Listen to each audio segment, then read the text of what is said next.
She never thought the Alpha would read her letters.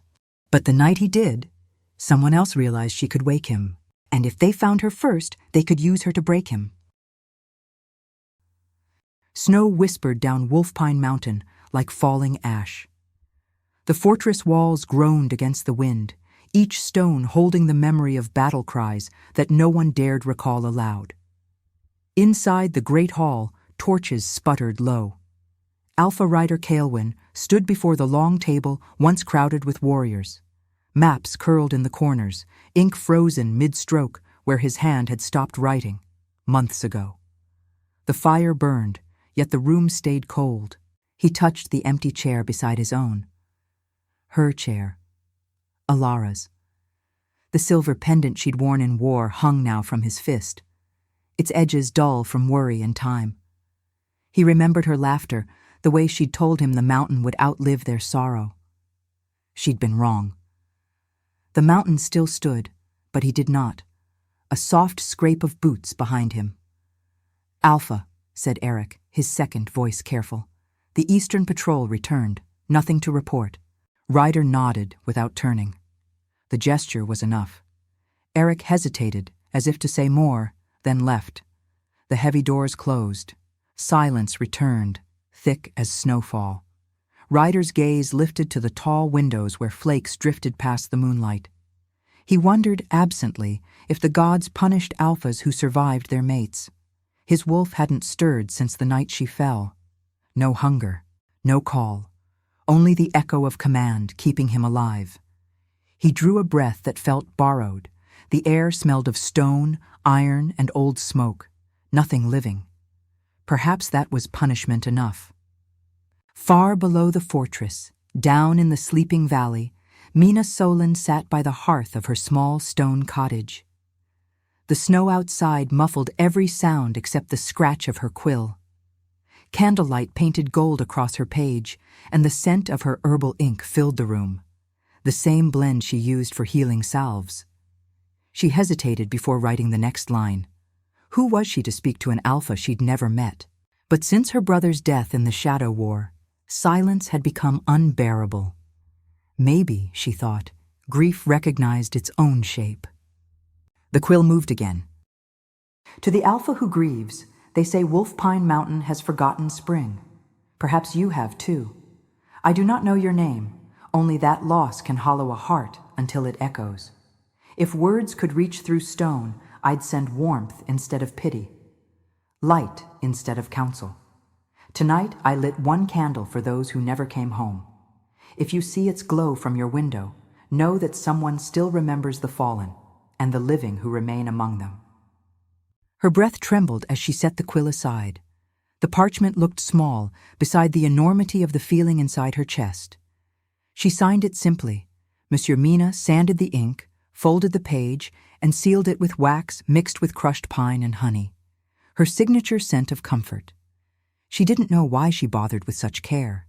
He would never smell it. Still, habit and hope guided her fingers. The courier who brought her supplies would leave at dawn for the mountain. She would slip the letter into his satchel, addressed only to the Alpha of Wolfpine Mountain, and stamped with the small courier mark for Lower Valley Route number 3, just enough for a reply to find its way back, but not enough to reveal its writer. She leaned back, staring into the fire. He'll never read it, she whispered. Yet she couldn't stop herself from imagining it. The great Alpha unfolding her words, maybe feeling for a breath, less alone. Morning crept slow over Wolfpine. Riders moved through the gates, cloaks streaming behind them like torn wings. The courier handed off a stack of scrolls to the guard at the keep. Among them lay a plain envelope sealed in green wax. No crest, no sender. Hours later, as dusk settled again, the packet reached Ryder's desk. He almost ignored it. Most messages were requests, complaints, burdens. But the wax caught the firelight oddly, shimmering faintly gold. He broke the seal. The scent hit him first, pine resin and honey balm laced with ink. Not perfume, but a healer's mixture. Familiar somehow, yet unknown. He drew the parchment closer, unconsciously breathing it in. The paper smelled alive. Then he read. The handwriting was fluid, precise, untrained in formal address, yet graceful. The words spoke not of war or duty, but of light, of candles and remembrance, of someone who saw him not as Alpha, but as a man. By the time he reached the final line, for those who never came home, his hands had stopped shaking, but his heart had not. He stared at the parchment for a long time, the edges softening in the fire's glow. A letter written by a stranger. And yet, the scent, the cadence. Something tugged in him that was not reason. He folded the paper again, slid it into the pocket over his heart, and left his study for the courtyard. Outside, snow drifted down like ash from an unseen fire. He tilted his face to the sky, the cold biting his skin awake. For the first time since Alara's death, Ryder felt the faintest stir beneath his ribs, an ache that wasn't pain, but memory of life. He didn't know the writer's name, didn't know why her words reached through the stone and silence around him. Only that they had. Back inside, he pulled a blank sheet toward him. The quill felt foreign in his grasp, yet steady. He began to write. To the one who sent warmth where none remained, you speak as if you knew loss, and perhaps you do. But grief is a private land. Trespassers rarely survive its storms. Tell me, why write to a man you have never seen? Why care if the mountain remembers spring? R.K. When he finished, he hesitated. A part of him scoffed at the indulgence. Another part, quieter but older, said, "Send it." He sealed the reply in plain wax, pressed his signet into it, and marked it with Lower Valley Route number 3. The couriers would know the path, though not the woman. Ryder lingered at the window as snow thickened, the fortress lights flickering like distant stars. He touched the pocket where her letter rested, breathed in that faint scent again, and whispered into the emptiness. "Who are you, Em?" The courier reached Mina's cottage 2 mornings later, his cloak rimed with frost. "Message for the valley healer," he said, shaking snow from his gloves. Mina blinked, confused. She hadn't sent anything since the candle letter. Her heart leapt when she saw the wax seal, plain, pressed with a wolf sigil she didn't recognize. She tore it open with trembling fingers and read. For a long moment, she could only stare. He answered. Her breath fogged the air as she whispered the initials aloud. R.K. She didn't know the Alpha's full name, but it felt right. The letters sounded like the strike of flint, hard edges hiding a spark. Her first instinct was to burn the reply, pretend she'd never sent that foolish letter. But his words lingered, not cruel, only curious. Beneath the steel tone was something wounded, human. That night she sat by the fire again, ink trembling in her quill. To the Alpha who believes grief has borders, I wrote, because silence is heavier than fear. I do not seek to trespass, only to remind you that the world beyond your walls still breathes. Even winter ends eventually. If you must know why, perhaps because remembering someone else's sorrow helps me forget my own. M. She sealed the parchment with her usual blend of honey and pine balm and sent it away before dawn. At Wolf Pine Fortress, Ryder's days had fallen into dull rhythm, command meetings, training drills, empty meals. When the courier brought another small envelope bearing no crest, he almost smiled. He waited until the hall cleared before unsealing it. The faint herbal scent rose like a memory. He leaned back, reading slowly, tracing the shape of her words. They weren't poetic, they were honest. Silence is heavier than fear. He read that line 3 times. The corners of his mouth twitched, the ghost of something that might become a smile. He took a fresh page. You are bold to speak to an Alpha so freely. Perhaps that is what keeps me reading. Tell me, stranger, what silence weighs on you? Ryder Kaelwyn. He hesitated before signing his full name. Strange that it felt right, as if she already knew it. Over the following weeks, the couriers carried letters up and down the mountain like migrating birds. Ryder began waking earlier, checking the incoming dispatch before anything else. He would find her parchment among the formal petitions, smaller, neater, sealed with green wax. The scent of her letters filled his study long after he'd read them. Mina wrote of simple things: the thawing creek behind her cottage, the wild fox that stole her bread, the way candlelight caught on frost. He wrote back of his pack, of the quiet in the halls, of the war that left too many graves. Their words began to mirror each other. Her warmth softened his edges, his steadiness gave her courage. At night, when the fortress slept, Ryder reread every letter, imagining her voice. The timbre of it began to haunt him. In dreams, he could almost hear her laughter echoing down empty corridors. The pack noticed the change. He trained with them again, his commands sharp, his eyes brightening with each sunrise. Eric said nothing, but watched with cautious hope. In the valley, Mina's life brightened too. The children she treated with herbal tonics no longer feared her solemn quiet. She smiled more now, even laughed when Selena teased her about the mysterious mountain lord. Mina never admitted the truth, only shrugged. He's just a man who's forgotten spring. But each time a courier arrived, her heart raced. She'd sit at her desk, unfolding his letter with reverence, tracing the strokes of his hand, firm, angular, occasionally smudged as if written in haste. One evening she wrote, "You ask what silence weighs on me. It is the space where my brother's voice used to be. He fell in the war that took your mate. Sometimes I think the mountain keeps our echoes together, yours and mine." Her quill hovered, then added, "And perhaps it is mercy that we cannot hear them anymore." When Ryder read those lines, something cracked inside him.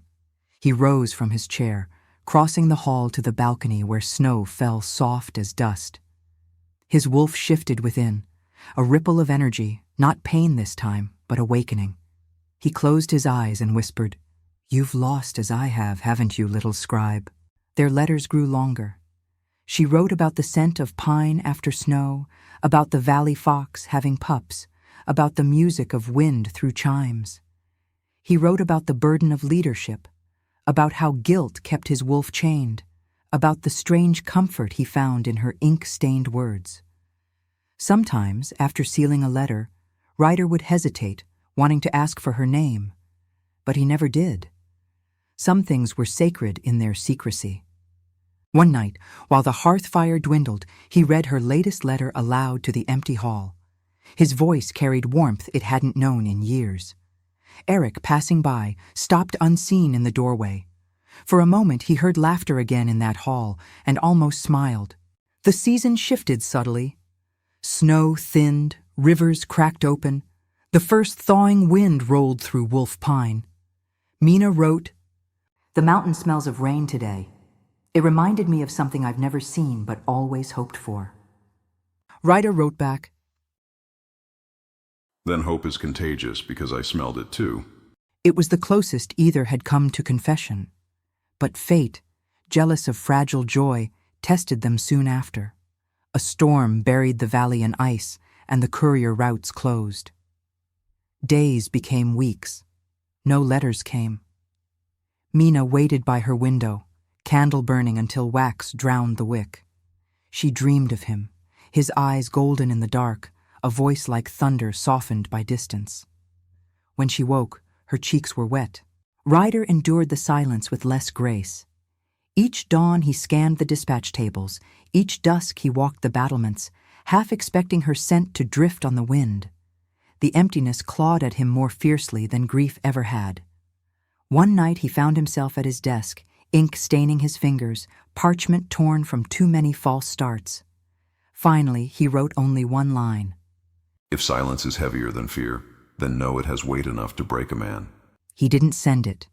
Instead, he folded it and slipped it into the pocket beside her first letter, the one that still smelled faintly of honey and pine. Outside, the storm howled like a beast denied its prey.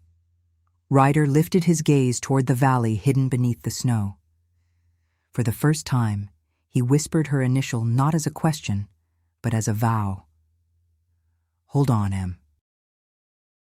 The storm did not break so much as sink into the mountain, heavy and sulking. For days the wind prowled the eaves of Wolfpine Fortress. For nights it scraped its claws across the shutters of Mina's cottage. The courier routes remained closed. No hoofbeat, no knock, no letter. Mina kept the candle lit anyway. She tried to busy her hands. She crushed dried willow bark, stirred honey through warming water, wrapped bandages for an old hunter with a frost-split palm. The cottage smelled of balm and smoke, and the faint hint of winter apples tucked into the window ledge. But when the work ended, the silence was waiting. At the desk, she unfolded Ryder's last letter until the creases nearly vanished. She read the line about borders and storms, the challenge in his words and the hurt beneath it, and touched her fingertip to the ink as if she could touch the man who'd written them. She wrote him a reply she could not send. "You asked what silence weighs on me. It is the minute before dawn when my brother would have knocked on this door and didn't. It is the way the chair across from mine holds its shape too well. It is the sound of my own breath when I don't want to hear it. If grief is a country, then we live on opposite ridges of the same mountain. I don't want to cross your border. I only want to light my candle and hope you can see it. M." She folded the page and tied it with twine. She added it to the small stack of letters resting in the wooden bowl by the hearth, unsent, ash soft in their uselessness. Ink and ashes. On the fourth morning, the sky cleared to a hard, brittle blue. The wind calmed. Mina's breath fogged the air when she opened the door. Somewhere down the track, a raven lifted off a pine and winged north. She didn't dare hope. She hoped anyway. High above, Ryder walked the battlements. The storm had scoured the stone clean. Ice clung to arrow slits like glass teeth. He tested the air, snow, iron, char from torches, and the sharpness of cold that promised a thaw. Eric fell in beside him, boots loud against the stones. "Routes may open by noon," he said, "if the lower pass holds." Ryder kept his face still. Inside him, something loosened. "Good," he said. "We'll send provisions to the valley. Hunters lost another line of traps near the creek." "I've doubled the next patrol," Eric replied. He studied Ryder's profile. "You've been walking these walls at night again." Ryder didn't answer. The truth was worse. He'd been writing at night, line after line of words that weren't orders, apologies he didn't know how to make, stories he'd never told another soul. He'd kept them in his coat, beside the letter that smelled of honey balm and resin, as if proximity could carry them down the mountain. Eric's voice gentled. "It's not weakness to want something to live for." Ryder glanced at him. "I have the pack." "You do," Eric said, "and the pack has you. But men aren't built to survive on duty alone." Ryder said nothing. He let his eyes trace the ridges to the south, where the valley lay quiet as a held breath. The wolf within him shifted. Not pain now, but a restless awareness, the body remembering what it was to be awake. By noon, the gates opened. The first courier to reach Mina's cottage looked more snow than man. He fell into her doorway with a grin she couldn't help but echo. "Routes are open, healer," he announced, and produced a sealed envelope from inside his cloak. Green wax. A wolf signet pressed beside the small stamp, Lower Valley Route number 3. Her hands shook as she broke the seal. "To the one who lights a candle I cannot see, the routes are closed. I don't know if this will reach you. I don't know anything, it seems, except that the absence of your words has made this hall too quiet to endure. If silence is heavier than fear, then know it can break even a stubborn man. We trained under open sky at dusk. Snow lifted from the ground when the men struck. For the first time in too long, the sound pleased me. I thought, I wanted you to know that. Ryder." Mina held the page to her chest. The cottage blurred. She breathed until the room steadied, then laughed at the poor courier who had the sense to back away from her tears and give her privacy. She wrote back immediately, fingers black with ink. Silence breaks stubborn women too. You should see my hair. It's become an unlaced knot since the storm began. Thank you for telling me about the training. I could hear the sound of the strikes in your words. I could see the snow lift. Sometimes the world is good in ways we forget until someone else points and says, "Look, if you ever grow tired of my pointing, you must tell me so. I am terrible at stopping. M." She sent the letter and made tea she forgot to drink. She wiped the table 3 times. She sat by the window like a girl waiting for a fairy tale. Ryder read her reply by the window where the light was strongest. He pictured her hair in a rebellious snarl and surprised himself with a smile that hurt a little because it was real. He wrote, "Do not stop.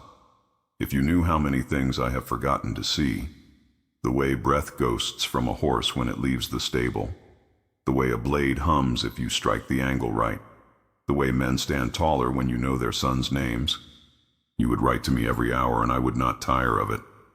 Ryder." He sealed it quickly before he could come to his senses. In the days that followed, the mountain remembered spring in increments. Snow retreated from the dark seams of rock.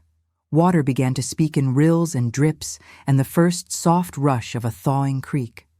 With each courier run, words crossed the distance. With each exchange, Ryder felt the lines of himself redrawn. He told her about Alara. Not the clean details that sat easily in a report, date, place, cause, but the terrible, human parts. How he had watched her go where he could not follow. How he had carried the weight of her pendant against his palm, as if pressure could remake time. How the men hadn't known where to look after, because a leader's grief is a wrecking storm and they feared drowning in it. He expected the world to tilt when he finished writing. It didn't. It steadied. Her answer came 2 days later. "Thank you for telling me the true version. When my brother died, people loved the facts. They stepped around the part where I wanted to tear up the floorboards and find him underneath, because surely he wouldn't leave if I held on hard enough. We're strange when we break. You're allowed that strangeness. You're allowed to be a man who lost someone. You're allowed to be a man who finds something too. M?" Ryder closed his eyes and let the words move through him. His wolf pressed against the inside of his ribs, not demanding, but present, listening. That night he walked the yard long after the men had gone to barracks. He drew a practice blade and struck a line through the dark, feeling the air sing against steel.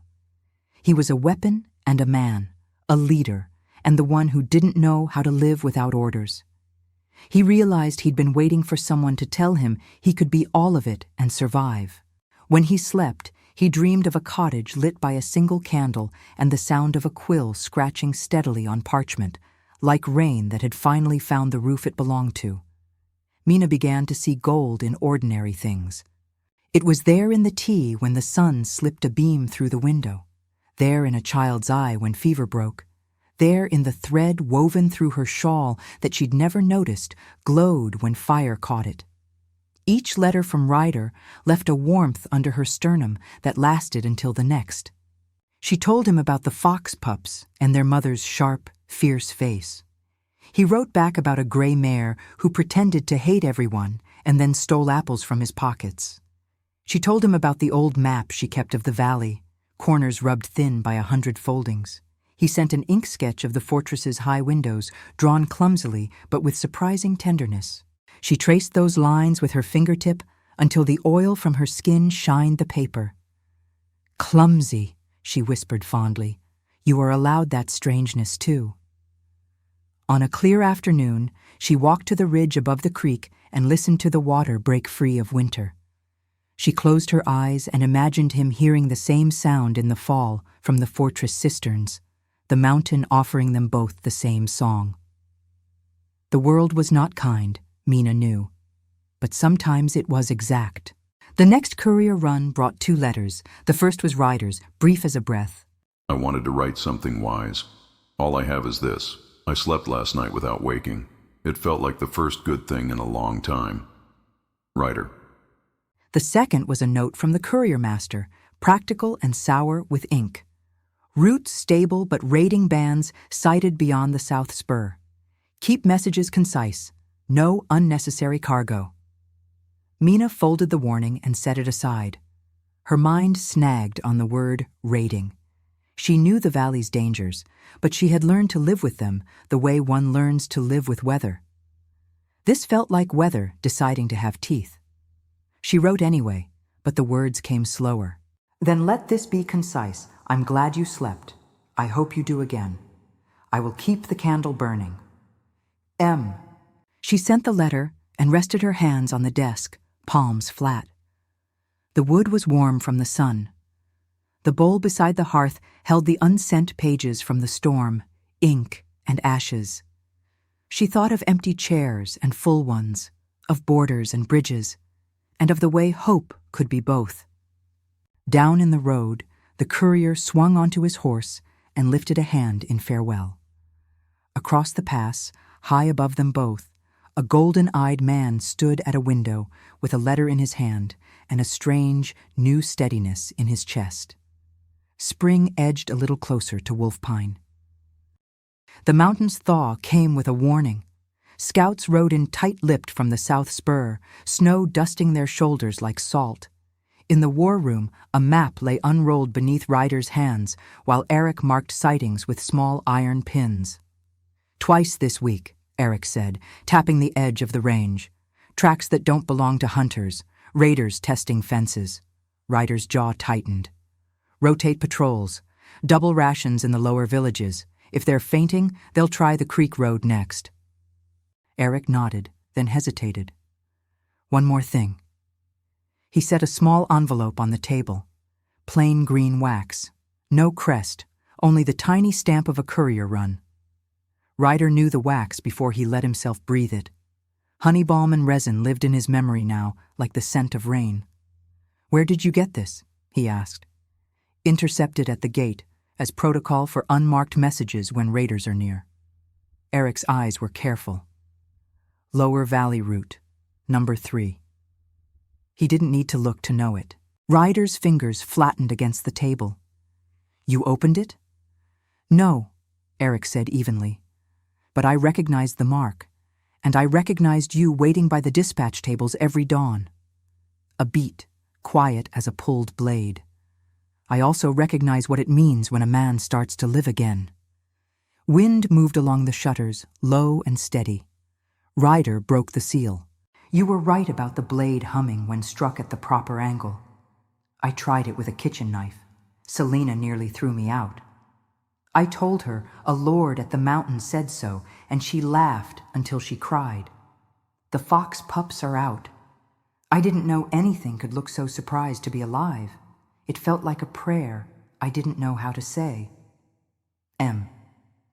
The letter ended there, brief as breath. He read it twice, then folded it. Eric was still watching him. Say what you came to say, Ryder murmured. Eric obliged. If someone wants to move you like a piece on a board, this is how they do it. Soft hand, steady stories, scent you can follow. Raiders listen too. She's a healer, Ryder said, more to himself than to Eric. Hands that smell of balm don't sharpen knives for bandits.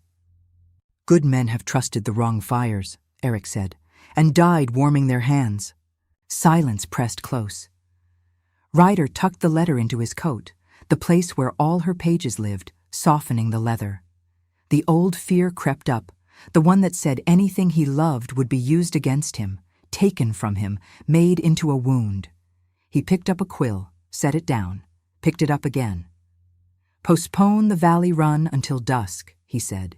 I'll add a note to the provisions ledger.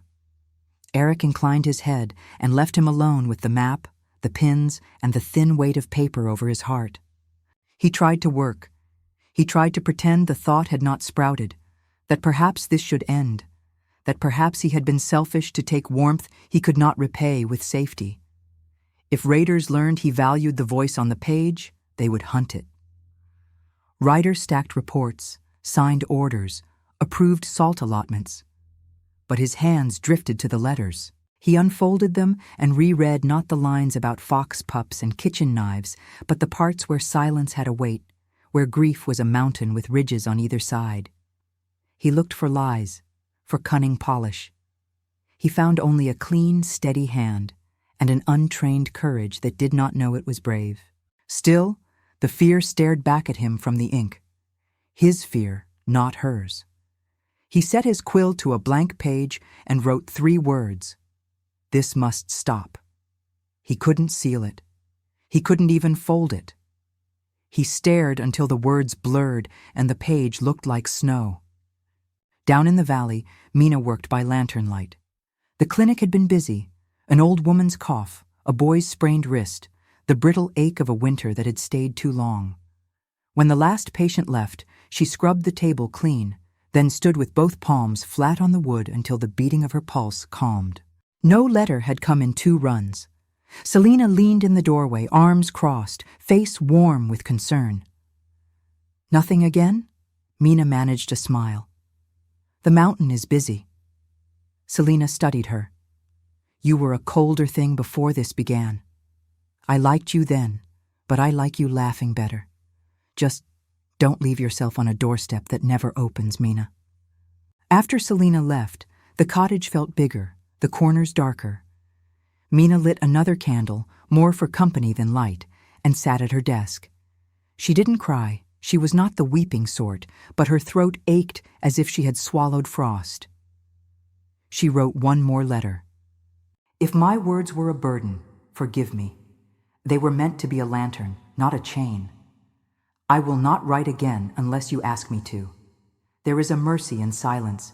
I have used it poorly. For what it's worth, I think the mountain remembers spring because you do. That's enough for me to keep the candle burning. M. She sealed it in green wax and pressed the courier stamp, Lower Valley Route number 3, with hands that did not shake until she was done. When the courier came at dawn, she placed the envelope in his satchel and watched him ride into a morning that had the color of pewter. Be well, she whispered to the empty road. Be safe. Then she went inside and for the first time since the first letter, left the candle unlit. Ryder lasted 2 days. He made his decision like a man marking a boundary. No more letters. He would not invite danger to a door he'd never seen. He drafted a proper note to the courier master. Reduce runs, tighten marks, no personal correspondence until raider activity lowered. He signed it with a steady hand. It felt like tying a tourniquet.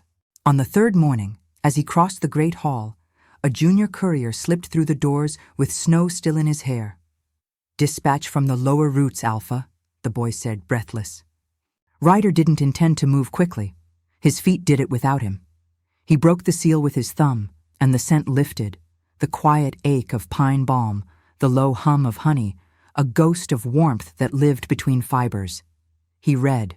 He stopped breathing somewhere in the middle and started again at the end, but his chest did not feel like his. The candle that had been lit inside him sputtered with the sudden wind of absence. Eric appeared at his shoulder. He didn't ask. He saw. Alpha? Ryder folded the letter carefully, precisely, as if ritual could save him. He slid it into the pocket where the others lived, but it did not feel like the others. It felt like a door closing. He turned to Eric. I'm taking 4 riders to sweep the Creek Road and the South Spur, he said. His voice was level. You have command until I return. Eric's eyes searched his. This is about the raiders. Yes, Ryder said. It was true enough to fit in his mouth. Then take 6, Eric replied, and take men who know how to track a ghost. Ryder didn't answer that. He moved through the fortress like a tide. In the armory, he chose a light cloak and a blade that sang when he tested it. At the stables, he saddled the gray mare who pretended to hate everyone and fed her an apple she pretended not to want. Where are we riding, my lord? Asked Corin, the youngest of the 4 who fell in behind him. South, Ryder said, until the mountain tells us otherwise. They crossed the gate at a canter, hooves throwing cold mud. The sky had that steel blue brightness that lies before weather. Trees stood black and clean against snow that hadn't yet surrendered. Somewhere above them, a hawk drew a line across the day so thin it barely existed. They took the ridge road and then the narrow deer path that slid toward the creek. Ryder let the men range, noses to the wind, eyes on the crust where prints might harden. He rode a little apart and breathed like the air knew a language he had forgotten.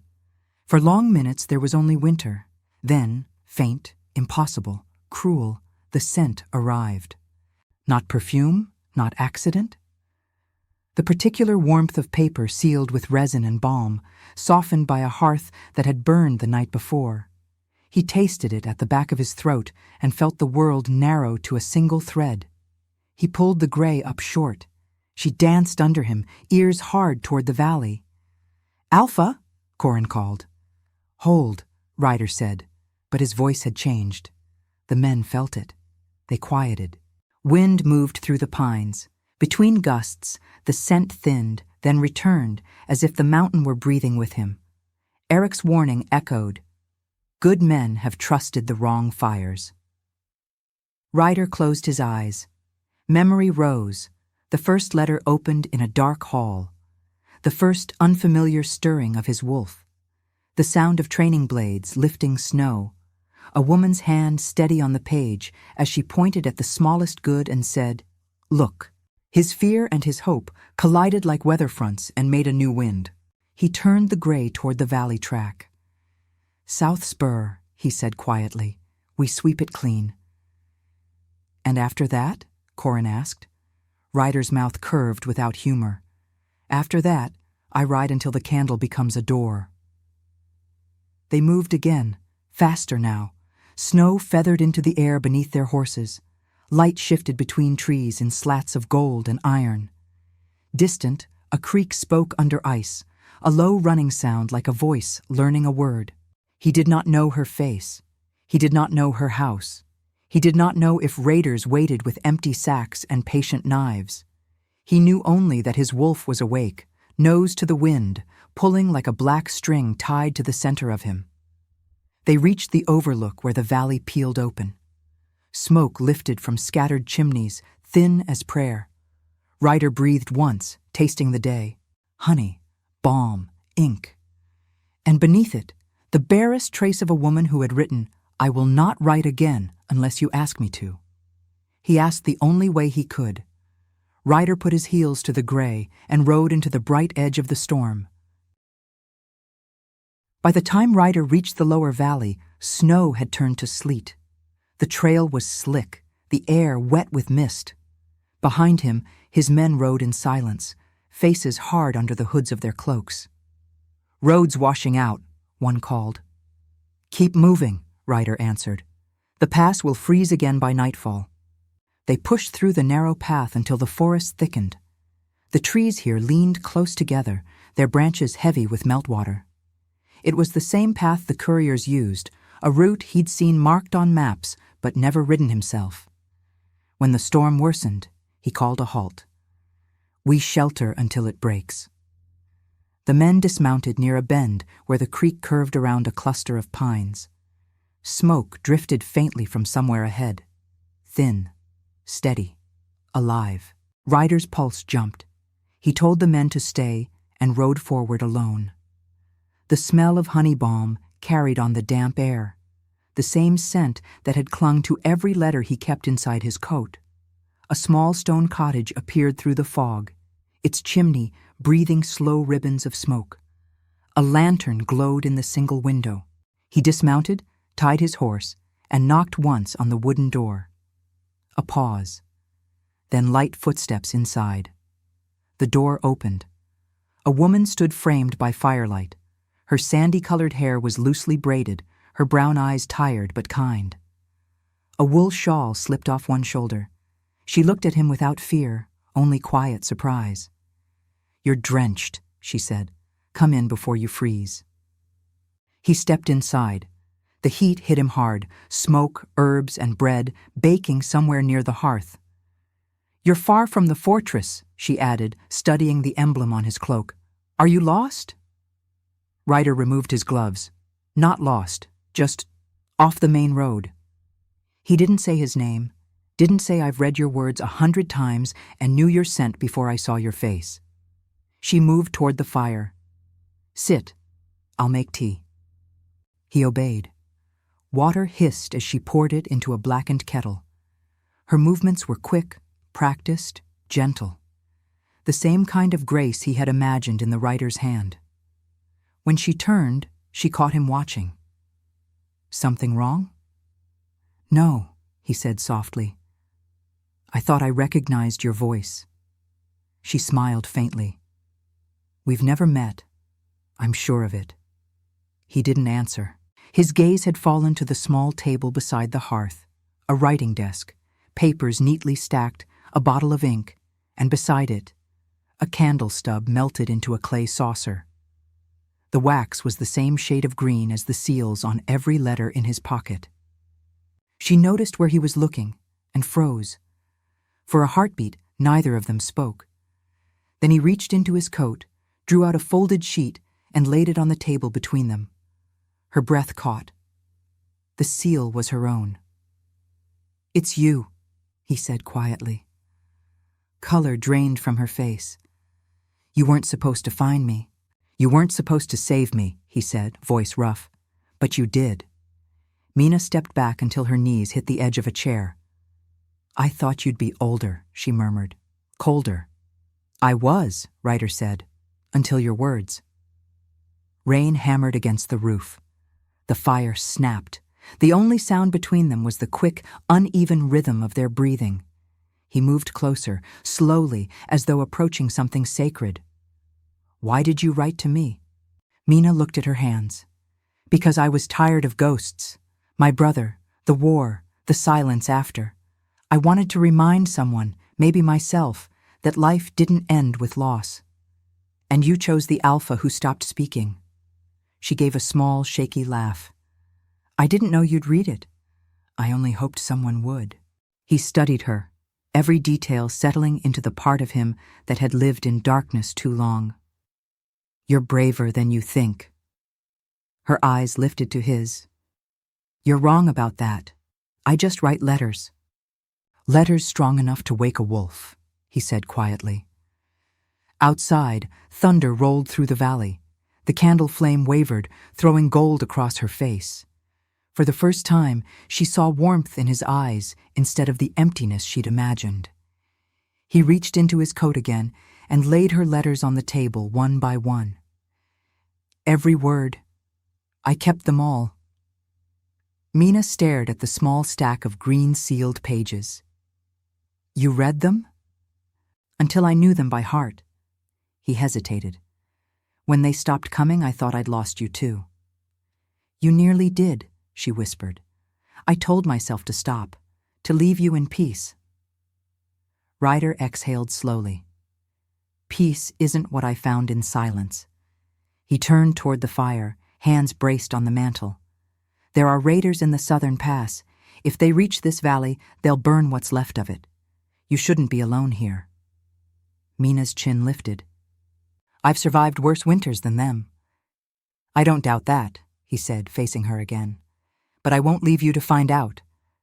Before she could argue, thunder cracked closer, followed by the distant echo of horns, 3 short blasts from the direction of the pass. Ryder's expression hardened. That's a warning signal. He crossed to the door and opened it. Wind and rain burst inside. Lock this after me. Bar the windows. Don't open for anyone but me or my men. Mina grabbed his arm. You can't fight in this storm. I can, he said simply. It's what I was made for. Her hand trembled on his sleeve. Then come back. He met her eyes, warm brown against gold. I intend to. He stepped into the storm and was gone. The battle came swift. Raiders driven north by hunger, half mad from the cold, spilling from the trees like shadows with steel. Ryder and his men met them at the creek crossing. Blades clashed in sheets of rain. Mina watched from her window, the light of torches flickering through the downpour. She couldn't stay still. When the first wounded rider staggered into view, she flung open the door. Inside, she shouted. Quickly! The man stumbled to the floor, bleeding from his shoulder. Mina pressed her palms to the wound. Golden light pulsed beneath her fingers. The glow startled him. "You're a healer," he gasped. "Don't move." Outside, thunder and battle merged into one unbroken roar. She tore bandages, worked faster, whispered prayers she didn't remember learning.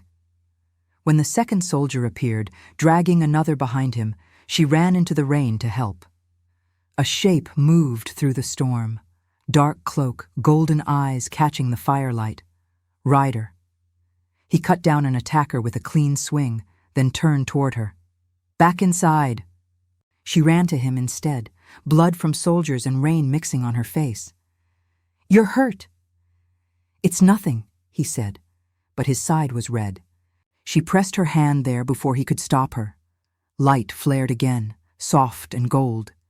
His breath hitched as warmth spread beneath her palm. He looked down at her, realization dawning. "You're the light I felt when I read your words." Her eyes met his. "And you're the reason it burns." They stood that way for a heartbeat, storm forgotten, torches guttering, the world narrowed to skin and breath and recognition. Then the wind shifted. The raiders broke and fled into the forest, their leader falling beneath Eric's blade. Horns called the all clear. Mina swayed. Ryder caught her before she fell, his arms steady around her shoulders. "It's over." She looked up at him, exhausted but smiling.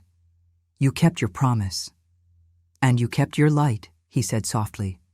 Rain eased to mist. The air smelled of wet earth and smoke. Ryder brushed a damp strand of hair from her cheek. "When dawn comes, I'm taking you to the fortress. You won't argue?" "I might," she said weakly, "but not tonight." He smiled, a real one, small and unguarded. "Then rest, Mina Solen. You've earned it." She closed her eyes against his chest, and for the first time the mountain felt warm. Dawn came gray and clean. Mist lifted off the creek in thin veils. The storm had blown itself out, leaving branches strewn across the track and the smell of wet pine everywhere. Ryder kept his word. He left 2 men to sweep the woods and rode with Mina and the rest toward Wolf Pine Fortress. She sat in front of him on the gray mare, wrapped in his cloak. The valley looked different from this height. Fields, fences, the thin line of road climbing towards stone. "You can ride in a cart if you prefer," he said. "I prefer not falling asleep on a plank," she answered, voice rough with exhaustion. "Then stay here," he said, arms braced around her as the mare took the slope. He felt the steady pull of her breathing, the simple fact of a living person in his hold. It steadied him more than he liked to admit. At the gate, horns sounded once. The watch opened the doors. Eric was waiting in the yard with blankets and a clean water bucket. Ryder swung down and lifted Mina to the ground. "This is Mina," he said. He caught himself before adding anything else. Eric nodded, reading everything Ryder didn't say. "Welcome. We have injured from the creek crossing. Can you work?" Mina straightened. "Show me." They crossed into the infirmary, an open hall along the inner wall, benches under the windows, bandages stacked in crates, iron kettles steaming above a trench fire. 2 men with cuts to the arm, one with a split scalp, one with a deep slice to the thigh. Mina washed her hands, rolled up her sleeves, and started. "Hot water, boiled linen," she said, and someone obeyed. Her voice was calm. She spoke to each man the same way, steady and practical. "This will sting. Keep breathing. Look at me." The gold in her palms glowed faintly when she eased a fever or closed a ragged edge. She worked with speed and care, no wasted motion. Ryder stood back, watching, then moved to help when it made sense, holding a shoulder, lifting a man so she could bind him properly, fetching more water without being asked. When there was a lull, Eric came close. "Scouts report movement south," he said low. "A larger band. Last night was a probe." Ryder's jaw tightened. "How many?" 20, maybe more." Ryder glanced to Mina. She was tying off a bandage, eyes fixed on the knot. She didn't look up, but he knew she heard. Close the outer fields, Ryder said. Pull stock inside the inner fence. Put a horn on the east wall. If they come, it'll be by the old timber road. Eric nodded and was gone. Mina finished the wrap and finally met Ryder's gaze. You'll fight again today. Yes. Then I stay where I'm useful. You stay where you're safe, he said. She shook her head. Safety is a word people use when they don't know what else to say. I can help. He could have argued. He didn't. Stay inside the inner yard. If the horn sounds twice, you run for the keep. Twice, she repeated. I understand. He wanted to touch her then, just her hand, but he didn't. Eat something. You'll need it. She nodded and turned toward the kettles. The horn blew before she took a bite. One long blast from the east wall. Feet pounded the yard. Men ran for the gate. Eric's voice cut through the noise, crisp and carrying. Positions, shields to the timber road, archers up. Ryder took his blade and looked once at Mina. Inner yard, he said. Go, she replied. Already gathering linen and salve, already moving to where the first injured would be brought. He stepped into the sunlight and became the thing the pack needed. The outer gate ground open. The road beyond was a ribbon of churned mud and melting ice. Figures came fast through the trees, lean, rag-wrapped men with knives and axes, hungry in every way. Ryder met them in the mouth of the road. The first charge broke on shields. The second tried the fence line and found thorns. Arrows hissed. Eric held the left flank, a wall of patience and iron. Ryder cut through the center with clean, efficient strikes that made his men step lighter and shout louder. The gray mare, loosed, kicked a raider who tried to climb the fence and sent him rolling. They held the first wave, then the second, then a third that looked like it would slide past the left if someone didn't close the gap. Ryder moved to close it. He didn't see the runner from the tree line until the last second. A thin man with a hooked blade who went low, fast, ignoring the obvious kill to aim for the one thing that would bend a leader. The undefended healer who had stepped toward the gate to pull a wounded boy inside. Mina. Ryder was moving before the thought finished. He took the blow meant for her. The hook bit hard under his ribs. His breath left him in a sound that felt like the ground tilting. He stayed on his feet long enough to put his sword through the man who'd done it. Then his knees went weak. Mina was already there. She caught his weight with a strength that didn't make sense, small frame braced under a larger man. Here, she said, voice steady in a way that made his heart do something strange. Here. Breathe. He heard Eric shout, heard the line close again, heard the horn once, not twice. Safe enough for a moment. Mina pressed her hand to the wound. Blood was everywhere, his cloak, her sleeves, the muddy ground. He tasted metal and snow. He felt cold rising through him like water. Then heat. Not the dumb heat of fever. A focused warmth that met the pain and pushed it back. It spread from her palm like light, traveling through stone, slow, unstoppable, filling cracks he didn't know he had. Gold brightened beneath her hand, not on the skin but under it, as if something old was waking up where bone and blood met. Ryder's eyes found hers, brown, steady, wet at the edges but not breaking. Mina, he said, and it sounded like a name he'd always known. I have you, she answered. Her voice didn't shake. Stay. He would have laughed if he could. I'm trying. The light intensified. A pattern formed beneath their skin, his and hers, the same, circles and lines that weren't ink and weren't scar, that looked like a map no one living could read. The men nearest them fell back a step without meaning to, as people do when they see weather become holy. Eric stared, then set his jaw and faced the line again. Whatever was happening behind him would stand. His job was to make sure it had a world to happen in. The pain bled away. Ryder could breathe. He felt his wolf, not as a separate thing, but as the part of him that had been asleep, stretch and open its eyes.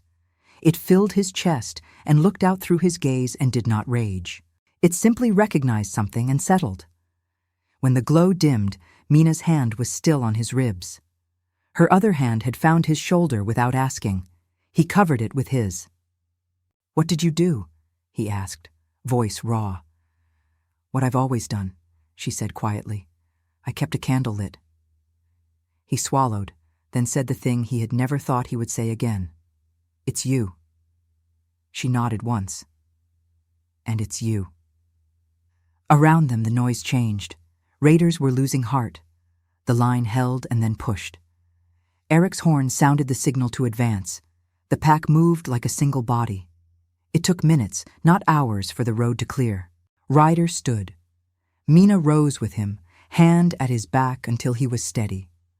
Eric jogged over, breathing hard, blade bloody to the hilt. He took in their faces, their hands, the faint gold that still traced their skin like embers thinking about going out. "Alpha," he said, rough with relief and something like wonder. "Report. The road is ours." Ryder nodded. "Casualties?" "Light, considering. 2 bad cuts, 1 broken arm. Nothing we'll bury for." Eric's eyes shifted to Mina. He lowered his head to her a fraction. "Healer." Mina dipped her chin back, simple and unceremonious. "Eric, thank you for holding the line." "We all held what we could," he said, and left it there. The yard exhaled. Men laughed the way men do when the adrenaline spills out and leaves only weak knees and gratitude. Someone slapped the gray mare's neck. She pinned her ears and accepted another apple. Ryder turned to Mina.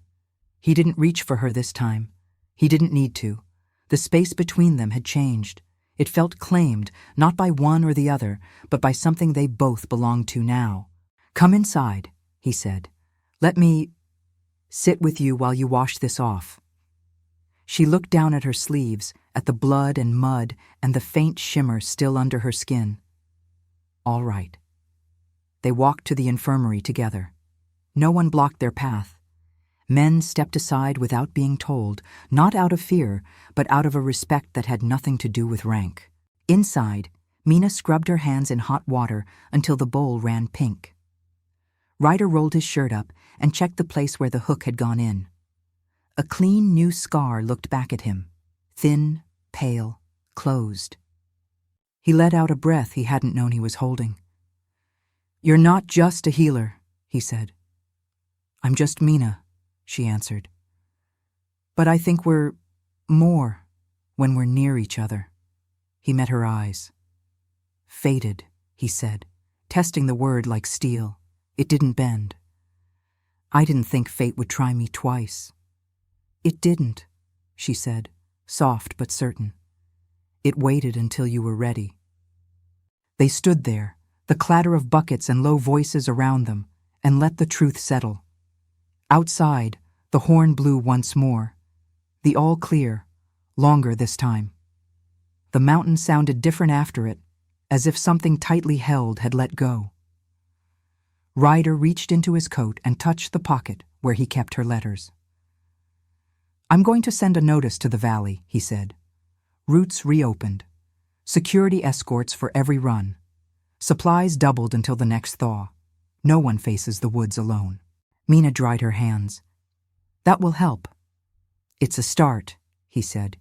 He hesitated, then added, plain and without ceremony, "Then you'll stay with me." She held his gaze. "I would like that." Eric appeared in the doorway, took one look at their faces, and allowed himself a small, private smile. "Alpha," he said, "there's a matter in the hall you should see." "In a moment," Ryder answered, not looking away from Mina. Eric withdrew.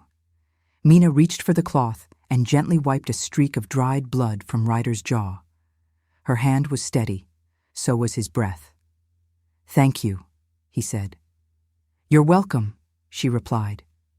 The light through the infirmary window shifted warmer. Somewhere outside, water ran louder in the stone channels, the practical music of a place returning to itself. Ryder closed his fingers over her hand for a second, nothing more, then let go. He looked at her, the gold still faint beneath their skin. "This isn't chance," he said quietly. "You're my mate, Mina. She stepped closer, resting her hand over the glowing mark. Then you were never meant to face this mountain alone. The storm outside eased to silence, as if the world itself had been waiting for that truth. For the first time in years, Ryder felt whole, wolf and man in the same breath. And for the first time, Mina no longer felt like a voice sent into the dark. She was home. Spring reached Wolf Pine in color. Snow shrank from the walls, dripping into clear channels that whispered through the courtyards. Buds pressed through soil the wind had buried all winter. For the first time in years, the fortress smelled of rain instead of smoke. Ryder stood on the eastern balcony, bare-armed, sunlight catching the pale scar beneath the mark that now rested gold against his skin. The pattern had never faded. When he touched it, warmth stirred, as if his wolf purred there, content. Behind him came light footsteps. Mina's voice, still soft but no longer cautious. "You should eat before the council meeting." He turned. She was wrapped in his cloak, the hem brushing her ankles. Her hair was loose, the color of sand in sun. "You sound like Eric," he said. "Eric doesn't bring you breakfast." She set a plate beside him, dark bread, honey, berries from the first thaw. He caught her wrist gently before she could step away. The mark on her arm brightened to meet his. "Still does that," he murmured. "It will," she said. "It's not just magic, it's proof." "Proof of what?" "That the mountain can keep something alive." He smiled, a quiet curve that reached his eyes. "You've changed everything, Mina Solen." "I think you let yourself change," she said. They stood together in the sunlight until a horn called from the yard. One clear note of peace, the sound used now for messengers and trade wagons, not alarms. Ryder brushed a kiss to her temple. "I'll meet with them quickly." "I'll be in the hall," she said. "They're expecting their healer." The great hall had been repaired since the battle. Fresh banners hung where torn ones had fallen. The pack gathered at long tables, warriors, scouts, the kitchen women who still scolded grown men as if they were boys. When Mina entered, conversation softened. Not from fear or awe, just respect. The woman who'd once been a voice in the dark was now the fortress's healer, its Luna, though no one had spoken the word aloud yet. Ryder joined her at the head table. "The valley caravans arrived," Eric reported. "Grain, wool, and one basket of fox kits the children refused to part with." Mina laughed. "They'll need somewhere to nest." "They'll find the stables," Ryder said. "Everything else does." The room eased into simple talk. Repairs, planting, schedules for patrols that were now routine instead of desperate. Peace, fragile but real. When the meeting ended, Ryder stayed seated, fingers tracing the edge of a folded parchment lying near his plate.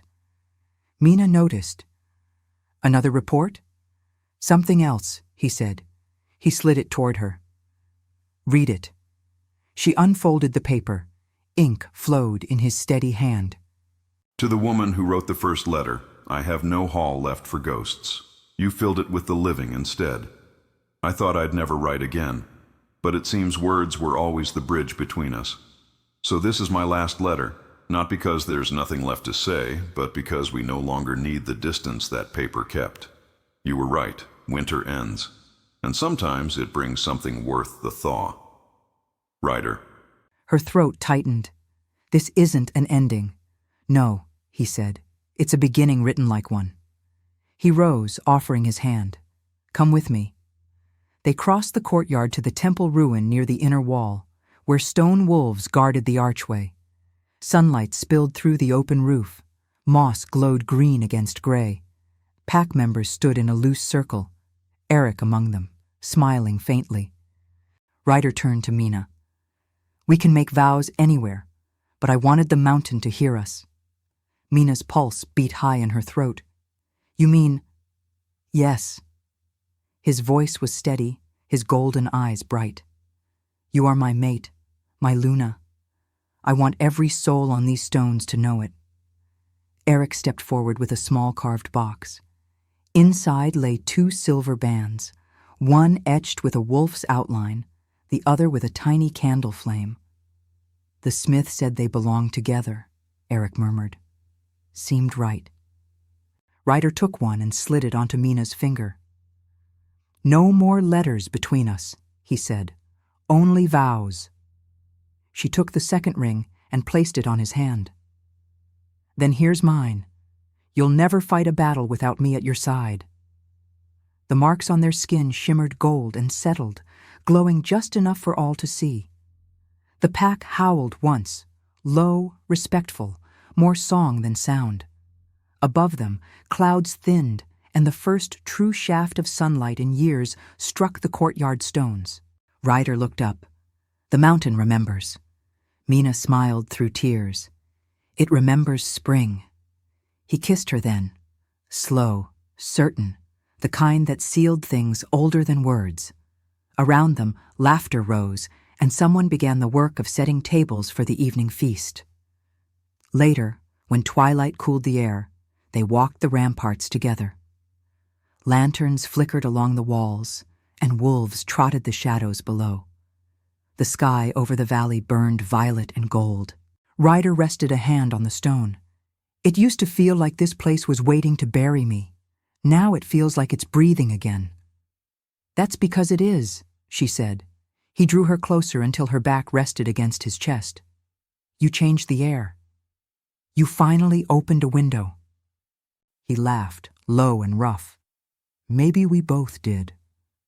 Silence settled between them, comfortable and alive. The sound of the creek carried faintly from the valley, the same rhythm that had once been the backdrop to her letters. "I kept them all," he said quietly. "I know.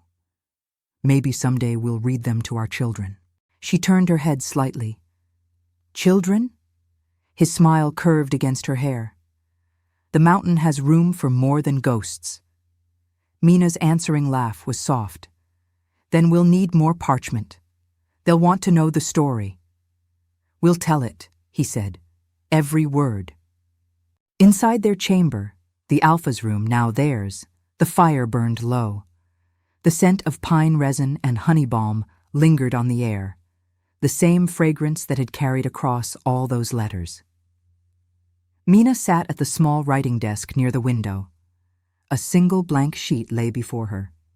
She dipped her quill and wrote, "To the Alpha who once grieved, tonight you are home." She set the quill down, folded the page, and sealed it without wax, pressing her palm over the mark on her wrist until gold bled faintly through the paper. When she turned, Ryder was watching her from the doorway, arms crossed, smile soft. "What's that?" he asked. "The last letter," she said, "for the mountain to keep." He crossed the room, took it gently, and tucked it into the mantel niche above the fire. "Then let it guard us." He drew her into his arms. The window rattled lightly in the rising wind, not the cry of winter anymore, but the whisper of spring moving down from the peaks. Mina looked up at him. "Do you hear that?" "Yes," he said. "The mountain finally stopped mourning." "And started singing," she murmured. He kissed her again, the fire flaring once, gold light spilling over stone and skin and the mark that would never fade. Outside, the wolves of Wolf Pine howled once more, not for battle, not for loss, but for the bond that had outlived both. And high above them, the mountain carried the echo long after the sound was gone. If you like this story, please like, share, and subscribe. It helps this channel grow. Thanks for watching.